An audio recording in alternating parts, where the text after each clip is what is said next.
Good morning. This is Bassam Haddad. I am the director of the Middle East and Islamic Studies program at George Mason University, and I'm very lucky to have with me today. We have an echo. We're going to kill it. Don't worry. All right. So you heard that twice. That it's a good morning, and that I'm very lucky to be here with Professor Maria Dakake, who is our awesome professor teaching a number of exciting courses here at the Middle Eastern Studies program, and being a superb educator. There are many stories I can share with you. I will introduce her in just a minute, but we are very happy to have you, Maria, with us. Good morning. Good morning. Thank you, Bassam. Thank you for joining us. And this is the MEIS podcast. This is episode 2. We had the first episode with Professor Sashidina, and I'll be speaking with literally almost all our faculty, those who are willing to come on in the next few weeks and showcase what our program has in store. Our discussion revolves around our professors' teaching, research, and activities outside the university or inside the university that are outside the curriculum, if you will. And we also address some current moments or events if time allows. This is about a 30-minute conversation, so join us. Let me, before too long, let me share with you a quick snippet of Professor Daycake's bio. Dr. Dakake researches and publishes on Islamic intellectual history, Quranic studies, Shiite and Sufi traditions, and women's spirituality and religious experience. She has just completed work on a major collaborative project to produce the first HarperCollins Study Quran, which comprises a verse by verse commentary on the Quranic text. And this might be a couple of years ago. Actually, Maria will correct us. This work draws upon classical and modern Quran commentaries, making the rich and varied tradition of Muslim commentary on their own scripture, written almost exclusively in Arabic and Persian, accessible to an English speaking audience for the first time in such a comprehensive manner. She is also currently working with Daniel Madigan on a co-edited volume, which is, I understand, on the way to coming out, the Routledge Companion to the Quran, and is working independently on a monograph on the concept of religion as a universal phenomenon in the Quran and Islamic intellectual tradition. So, and that is, of course, just a snippet. There are a number of publications and activities and various intellectual production type of material that I would like to address with Maria throughout this conversation. So, first, Maria, before we get into the details of research and teaching, if you can just tell us quickly how you're faring, how you're doing in this COVID world. Well, I have my daughter at home, like so many other people, but she's in middle school, so she's pretty independent. I have actually been doing a combination of online teaching and in-person teaching as well. It's not really that common. I think most faculty are teaching mostly online or via Zoom. But I really felt I have a college age son, so I really felt that college students wanted that kind of interaction with their professors. So I go in, teach one of my classes in person in a mask. Um, it's a little trying, a little difficult, but I think it's worth it.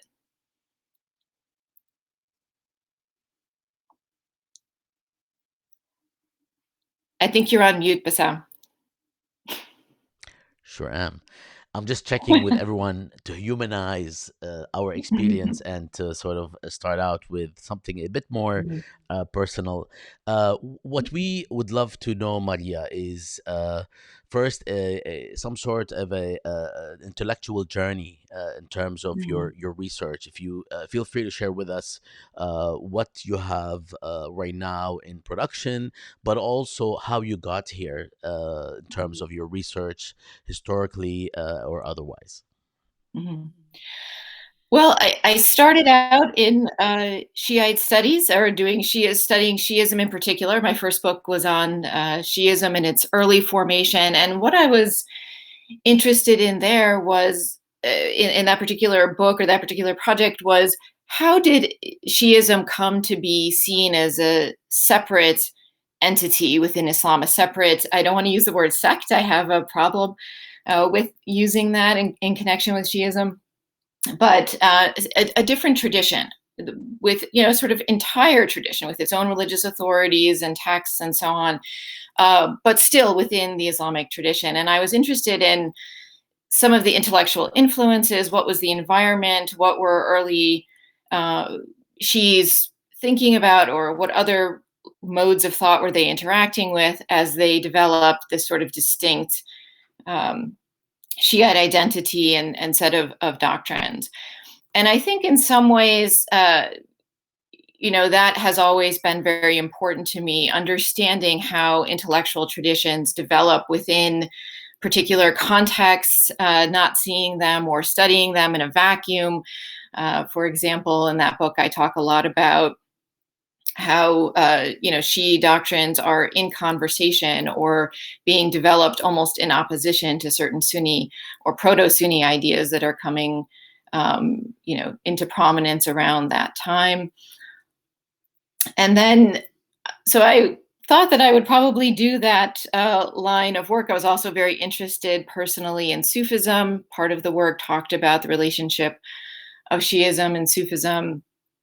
But then I think it was in 2008 or 2007, 2008, I was approached by Sayyid Hossein Nasr, who's someone I've known for a long time, has been a mentor to me since even before I entered graduate school, and asked if I would join a team of people putting together this study Quran for HarperCollins. HarperCollins has uh, a study Bible, a study Torah. I think they even have a study Bhagavad Gita now, and they wanted to study Quran. And so I agreed to join. I think he wanted um, a woman's voice. I think he wanted someone who knew the Shiite tradition well.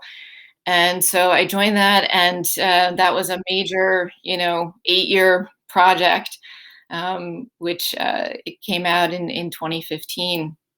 But it was, I'd worked with the Quran in my earlier work on Shiism and also on Sufism, but it was really almost like getting a second PhD in some ways, um, going through, putting together this text and going through all of these commentaries, hundreds and hundreds of pages of commentaries. But also there as well, I was interested in looking at the diversity of voices, the way in which different commentarial traditions are interacting with others, are developing their point of view in relation to others. I think there's a kind of common understanding that certainly not for people who do Islamic studies, but for people outside of the discipline, that the Islamic intellectual tradition is sort of monolithic in nature, heavily authoritative. And of course, that's really not the case. There were many voices, many opposing or differing voices that engage with these texts over a long period of time.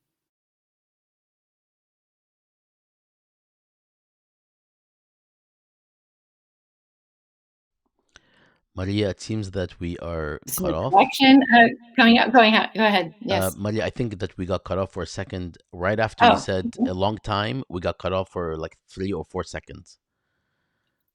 all right. Well, I was just, so that was a kind of major project that was completed. I've done some additional work on chronic studies. As you mentioned, I have this new co-edited volume coming out. I worked with Daniel Maddock and George Archer on that. And that's a collection that was really meant to address a kind of perceived crisis in the field of chronic studies, which I had now, through this project, become very familiar with. but a sense that there were people who studied the Quran from a kind of historical perspective, historicist perspective, setting it in its 7th century Near Eastern context, looking for influences and predecessors to some of its ideas, people who had a kind of revisionist view, and then a large segment of people working in Quranic studies who want to study the Quran within its traditional context. In other words, looking at it within its reception history within Islamic studies, looking at its exegetical or commentarial tradition, which of course is what we were doing with the study Quran, and looking at how it influenced other disciplines, other religious sciences, whether it was theology or law and so on, really sort of looking at the Quran as a text that develops in its significance over time as Muslims engage with it. And some people felt that there was really no possibility of productive conversation between these different ways of approaching the Quran, these different scholarly methods and sort of theoretical bases for looking at this one text. And I and my fellow editors, Daniel Madigan and George Archer, we really felt that wasn't the case. That, in fact, all of these different ways of studying the Quran had a lot to teach each other or could inform one another, that it would be very productive to put these in conversation. So, this particular edited volume has as one of its goals, or had as one of its goals, to sort of enlist scholars from all these different methodological perspectives, to ask them where possible to comment on other methodological perspectives in the tradition and to really try to make a case with the volume itself that these different ways of studying the Quran can be put into useful conversation, generative conversation with each other. So we have 40 articles in the volume, and so hopefully it'll be out in September.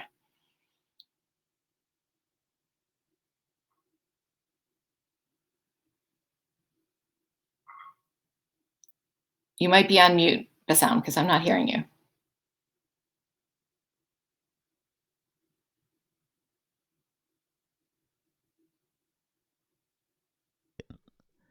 I'm trying to avoid speaking on mute, and as I was saying, I'm trying to avoid speaking on mute. I was on mute. This is remarkable, Maria. I have followed a lot of the intellectual production that you have uh, given us, and as you know, I've been at Mason for some 14 years, and I've followed the work that you've done, the conferences you've been to, and the approaches that you have shared with us and with our students. So this is really really remarkable and insightful. If there is anything else you'd like to say about your future work, or where the trajectory is going, that would be wonderful. Sure. Yeah, so the trajectory continues. I have there's sort of two separate projects that I'm working on now. So one is a book monograph. Hopefully, I'll finish that by the end of this year, called "Toward an Islamic Theory of Religion." And it is also kind of a new field, but it's based very much on my previous experience.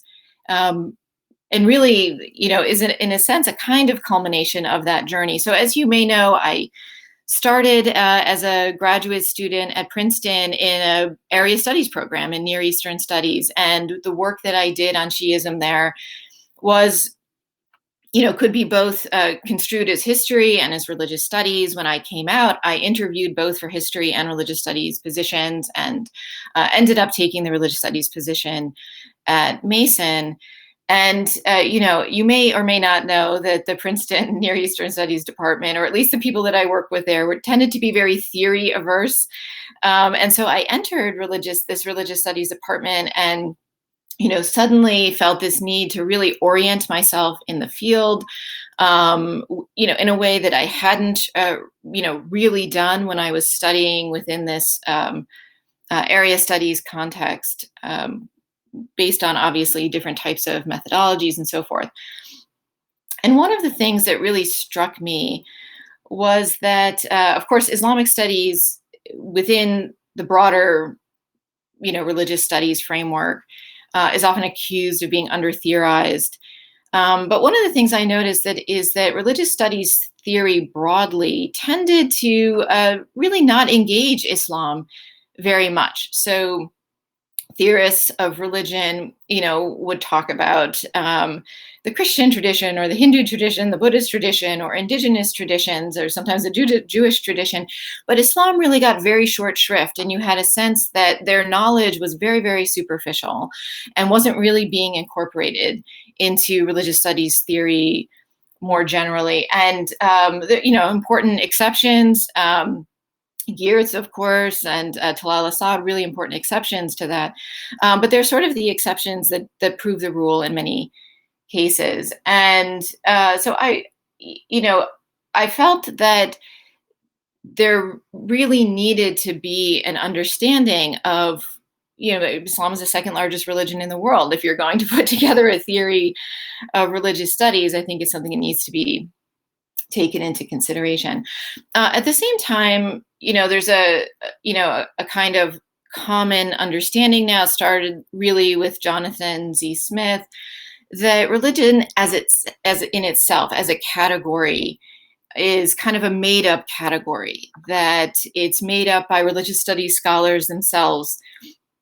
It is the product of kind of imposition of an assumption that religion is a universal experience and has universal components wherever it manifests in the human world, and that this really isn't a justifiable construct, or justifiable category or way of categorizing this aspect, whatever it is, of religious of human experience. And at the same time, you had people like Stephen Prothero talking about how the religions are really so different, it doesn't make sense necessarily to treat them together in a single category. And when I thought about this, and particularly the idea that this was a Western category, that this had come out of the Christian tradition, that Christianity was, spoken or unspoken, the kind of framework for understanding other religions, and so that it had this kind of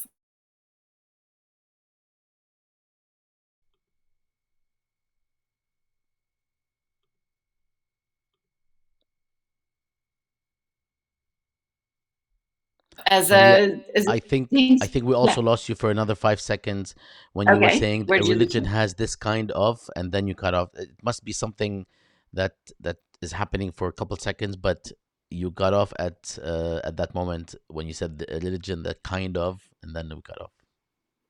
All right. So there was, I guess, I'm not quite sure where that was, but I'll say that I think a kind of common understanding now that is very popular in the field, that religion is a kind of Western construct, Yeah. and particularly a construct of religious studies scholars themselves. They constructed their own category to study, and that it's really based in the Christian tradition in particular. That the idea of religion is invented, in a sense, in the West as a universal category. But in my own work on the Quran and what the Quran says about religion, and then also in Shiism and studying Shiism, because there's a sort of um, development over what does it mean to be part of the Muslim community, what does it mean to be part of this community, are these separate religions, so to speak. And I realized that the Islamic tradition has its own conception of religion. It has a theory of religion both as a universal aspect of human experience, but also it has individual manifestations. It's a genus and it's a species, right? As we think of it today, in common understanding, and it has its own set of categories. What makes a religion, whether Muslims thought this was a legitimate religion or not, right? The common term for religion, deen, can be used for religions that traditional Muslims would consider false religions or illegitimate religions. So and at the same time, there is a notion of religion as broad as and all encompassing as, let's say, Sharia or the idea of religious life is for Islam. There's also a sense of a world, a distinction, right? There is, deen and dunya. There is spiritual virtue, and there are also sort of secular virtues that are mentioned in early Islamic thought. So, my idea was to try to think about if you were going to formulate a theory of religion coming from that Islamic perspective, what would it look like? How could it inform or be in conversation with these theories of religion that many people think are really rooted in the Christian tradition? Thank you. Thank you very much, Maria. Um, I mean, I have a couple questions, and I had those questions also with the as Abdulaziz Sashidina, but I'm going to move on so that we don't keep you for too long. I'm going to move on to your teaching. If you can share with us Mm-hmm. uh, some snippets about your teaching, the courses you offer, and the things you enjoy teaching. Yeah.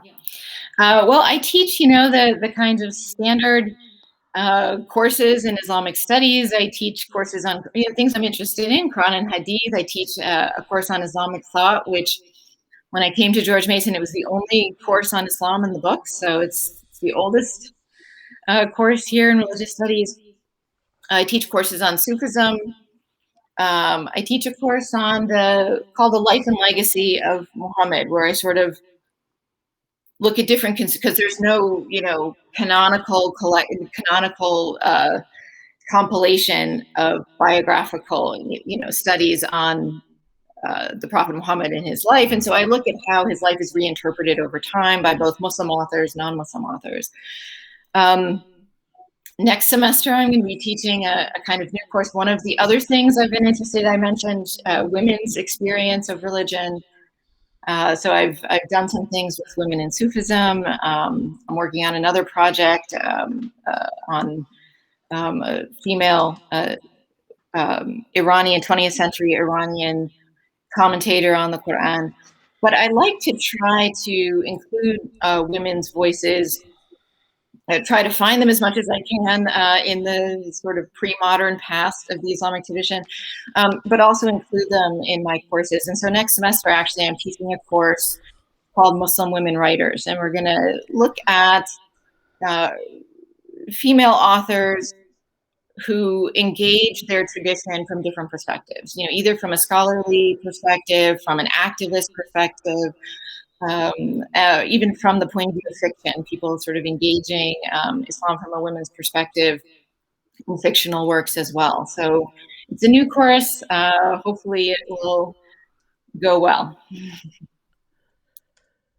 Thank you. I'm also trying to find out if you have, um, uh, you know, ideas about incorporating some of the events, developments that we have been witnessing for the past maybe 2 years or even 20 years into Mhm. anything that you think would be worthwhile to share. Is this is the topics are the topics you're addressing and you're researching amenable to sort of connecting in some way to current events, because this is what many students come Mhm. in.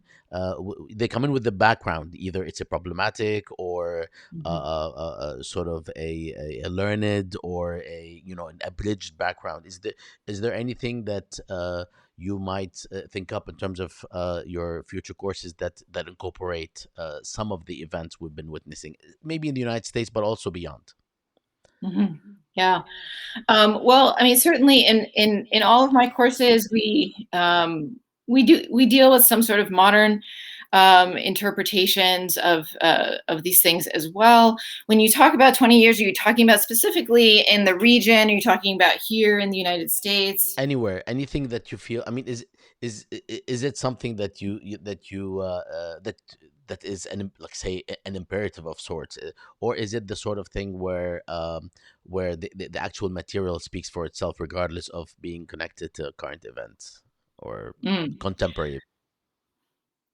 right. Well, I mean, I think that one of the issues that or one, I shouldn't say issues, but kind of one of the ideas that I always have in the back of my head that I want students to get in my teaching is to think about how some, whether they're traditional or they're more recent types of thought emerging, um, from Muslim intellectuals or coming out of either a Muslim majority or Muslim minority context, how do they offer a kind of commentary or critique on the events that we see today? So, for example, the idea of community, right? So we live. There's a lot of discussion now about how disconnected people have become from their physical communities, right? People are online, they have their sort of social media communities and groups, but they're not always so connected to their physical communities. And we see this, we see this kind of, rupture within physical communities in what happened with the election, in what's happening now with the Black Lives Matter movement, and different perspectives on what it means to be American, or instead of this sense that we're all in this together. And the question is, how do Islamic conceptions of the importance of community, of sort of community obligations, the idea of sort of knowing your neighbor, sort of regardless of what your neighbor's perspective is, could that be a corrective? Could that be a kind of commentary on, some of these divisions that have taken place here? Or let's say, with regard to the environmental crisis, I do teach a course called Religion in the Natural Environment.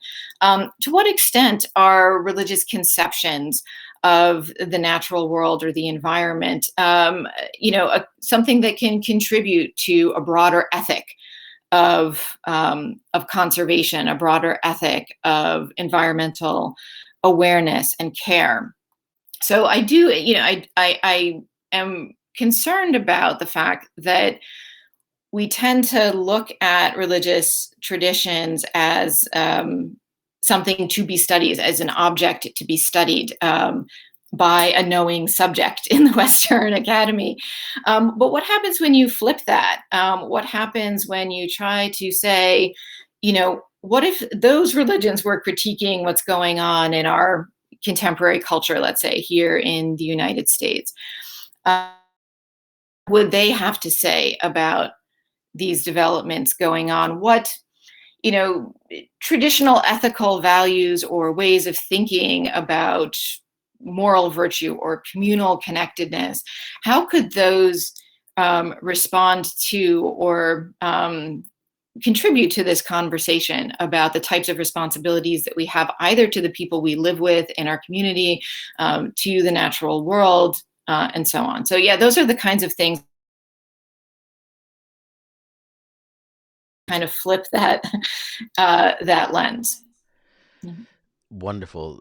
Thank you so much. I actually usually ask at the end a question that you kind of like began to address, which is basically if you can share with us anything about other activities that you're involved Mhm. in or that you would like to be involved in. Again, with the background of what's happening in the world. Whether it drives that sort of new direction. Is there anything that you'd like to share with us about any other activities or any other Mhm. topics that are on your mind? Mhm. This is a Well, free I would moment. Yeah. what I would mention also that, of course, my work with the Islamic Studies Center here on campus and Middle East Studies, but I'm now also part of a steering committee for a new research center here on campus called the Center for Humanities Research. Hmm. And this was a project that a number of us began in humanities departments 3 years ago or so, when we realized that there was a lack of understanding about what humanities research is.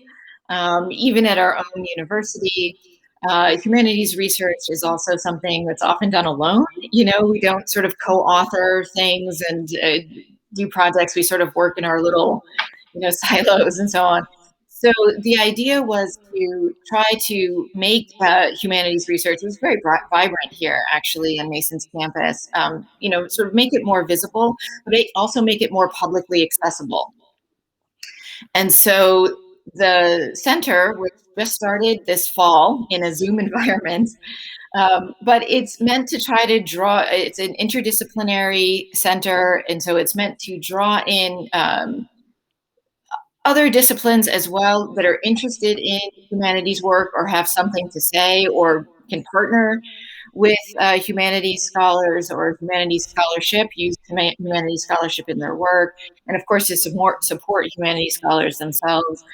But it's both to support the work, the traditional work that humanities scholars do, but also to support more public-facing activities to make the humanities more comprehensive. And we really felt that at this time, this is so important.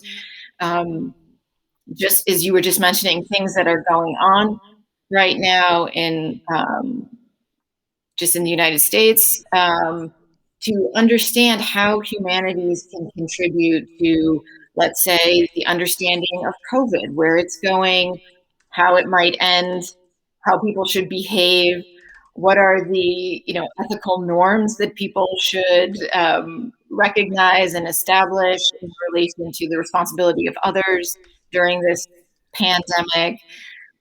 What are the history of pandemics? What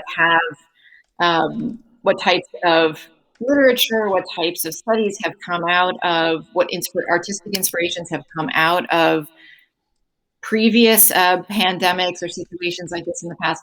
All of these things are really humanities subjects or the work of humanities scholars, but they have something to say about how we should understand, either while we're in the midst of this pandemic or as we're coming out of it, to understand what it means for us. And so we really felt that there needs to be more appreciation for the contributions that humanities scholarship can make. And we wanted humanities to be the center, right?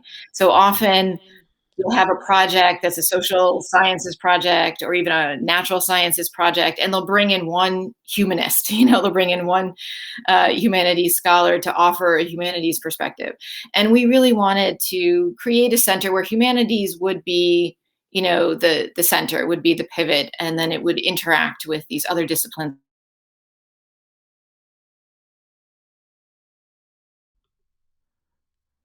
We lost you again for a second. Okay, so I we lost you, but we lost you at the for 3 seconds, but it was exactly at a you said the word discipline. It was the end of a sentence. It seemed so we should be good. I think people can make out Mhm. what has been missed. Um, this is precisely what we have been doing. Many of us have been doing regarding many topics. What you're doing with the humanities, uh, Mhm. gender, for instance. The idea is that Mhm. you don't just have an event on sorry, an event on something, and then you get the gender perspective. Same thing with political Right. economy. You have an event on all kinds of things, then you get the political economist. And now with the humanities, yeah, I mean it's part of this wave of intersectionality where you have to actually incorporate more Mhm. factors and more dimensions, and integrate, not just incorporate, in a parasitic manner, but integrate, which is going to make it challenging for disciplines to maintain their really, sometimes thick boundaries, and Mhm. language, and lingo, and terminology. So this is all exciting, but luckily for us, we already have our PhDs. We're not gonna have to worry. I'm just joking. No, but it is a challenge. It is a challenge because it Mhm. will ask a lot more of researchers, now and Mhm. in the future. Um, I that agree. was really fascinating, Maria, like all of your work in terms of your research and your teaching. And I know, as I shared earlier, You've been an extremely dedicated educator, and I know this from you stepping up and volunteering to do things that are sometimes not as easy to do in terms of adding to your time and so on to be with our graduate students. And I know you also run the undergraduate minor in Islamic Studies. So thank you for everything that you do at MEIS and at George Mason. And I look forward to interfacing with you further, especially after the subsiding of the pandemic, because we will end up seeing each other again. Is there anything you'd like to say by way of parting words?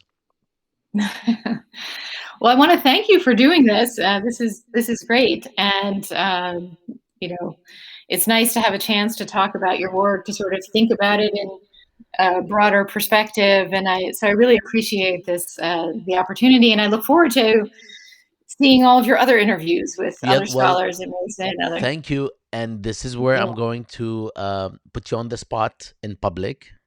And that Wow. is Maria has been, there was no arm twisting, soft or hard. Maria has agreed to join me as a co host for as many of these podcasts as possible. It's the MEIS Middle East and Islamic Studies podcast at George Mason University, which will go on, and we will be featuring our other colleagues, but also we'll be featuring various other topics and some of our alumni as well as our current students. And that is something that we're all very excited about. Unfortunately, we cannot do this live because of the pandemic.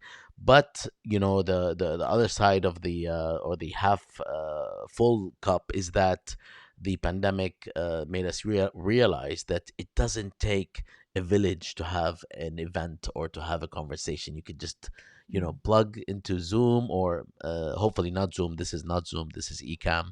You can plug into something, and you're right there. So thank you very much for joining us and giving us this time. And I will see you maybe next week while we interview other people. Okay, very good. All Thanks. right, Bassam. Thank you. Take care. Thank you. Bye. You too. Bye.